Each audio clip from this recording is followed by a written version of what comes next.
Hey guys, welcome back. This is week 3. I keep wanting to say week 2. I don't know why. I am lost on my weeks. But this is week 3 of Fantasy Tomorrow. My name is Jaden, and we have our residential expert, Caleb Henley, coming to you live from New York. It's Fantasy Tomorrow. That was kind of lame, I'm not going to lie.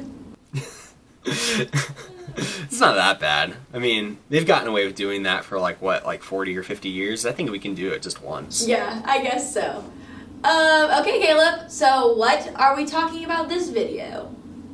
So we're talking about those injuries that happened in week 2 that we need to keep an eye out and look at so that we know how to set our lineups in week 3 and beyond. Okay, so there you have it. We are talking about injuries, so why don't we just go ahead and get on in there. Which players were inactive in week 2 that we should keep an eye on for week 3? So there's a few players that should return in week 3, and there's a few that we don't really know the status. So let's just go through these ones, and it's a couple of big name players, so pay attention. The first one is George Kittle, who's tight end for the San Francisco 49ers. Now, he sat out in week 2, but he's supposed to be healthy in week 3 and beyond. We've heard nothing but good reports about Kittle. It seems like he sat out week 2 specifically so that he would be fine going forward. So I think we can start him with confidence in week 3. Now, another player whose status isn't as clear is Michael Thomas, who's a wide receiver for New Orleans. Now, the Saints need him back. That's definitely apparent in how they played last night's game against the Las Vegas Raiders. But it's hard to say how much he's going to progress this week. He has a high ankle sprain, which is not good for a wide receiver. It makes it really hard for them to plant their feet and to cut on the field, which is something that's essential to Michael Thomas's game. So we need to really watch and see how he progresses this week to know whether we can actually safely start him or if we need to find somebody else to start in his place. Another player that we need to watch out for is Kenny Golladay. He sat out for the second week in a row in week 2, but the Lions expect him to return in week 3. And if he does, he should be in your lineups going forward. You should feel good about starting him. Now, Phillip Lindsay, the running back for the Denver Broncos, has had turf toe, and that's what kept him out of week 2, and it's probably going to keep him out at least another week. That's a injury that can linger. It can also vary in its severity. So definitely something to keep an eye on, but I don't expect him to play in week 3. Now, A.J. Brown, he's a wide receiver for the Tennessee Titans. He's had a bone bruise that kept him out of week 2, and we don't really know. It could be something that could affect him in week 3 as well, so we really need to watch and see what happens with him. His status is very much up in the air. And the last wide receiver who sat out in week 2, but who could return in week 3, and actually should return in week 3, is Chris Godwin. He had a concussion that sprung up early last week, which kept him out of week 2. But apparently, he's cleared the concussion protocol. He's all good. He's good to go. He will be starting in week 3, so you should definitely have Godwin in your lineup. Okay, well, please do not roast me too hard about this, but I have literally been stuck on the fact that the Raiders are located in Las Vegas. It's really weird. It's really, really weird. Have they always been there?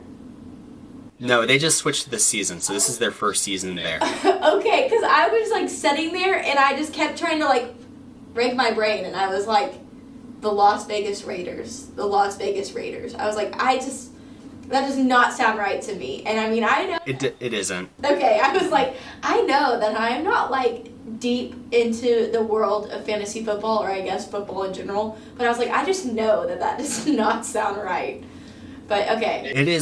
It's really hard to say, especially as a Chiefs fan, growing up and always them being the Oakland Raiders, and you have this disdain for the Oakland Raiders, but now it's Las Vegas, and it's just, it isn't the same.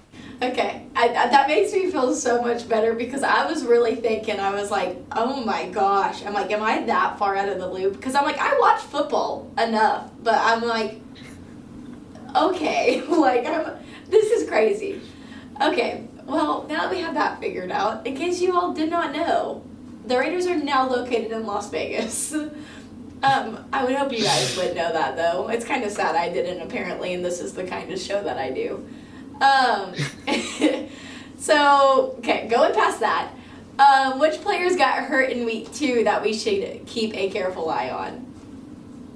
So, a big name one who got hurt is Davante Adams. Now, Davante Adams hurt his hamstring in his game in week 2, but apparently it's not a serious injury. So, I think he has a chance to play in week 3. We'll see how these practices go, but it's looking good for Davante Adams. A player who's maybe a little bit more questionable is Raheem Mostert. We don't really know exactly what his status is in week 3. He has a mild MCL sprain. So we'll have to keep an eye on him, see how his practices go. He's a little bit more up in the air.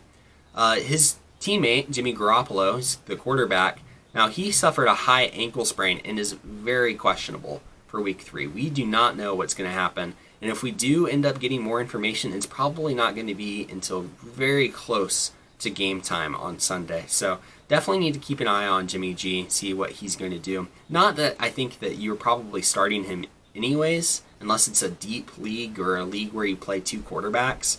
But keep an eye on him. His status can affect the status or affect the playing level for the entire 49ers offense. So keep an eye on him. Another player is Sterling Shepard, who plays for the Giants. He's a wide receiver. He suffered a turf toe injury, as we just talked about before with Philip Lindsay. That turf toe, it can vary in severity, and it can keep people up or keep people out for multiple weeks. So we need to really watch and see what's going to happen with Sterling Shepard to see how serious this injury really is.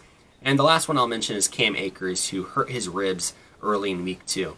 Now, Akers is in a timeshare. Even if he wasn't injured, you probably shouldn't be starting him in your lineups because he's not getting a big share of the touches in or for the Rams.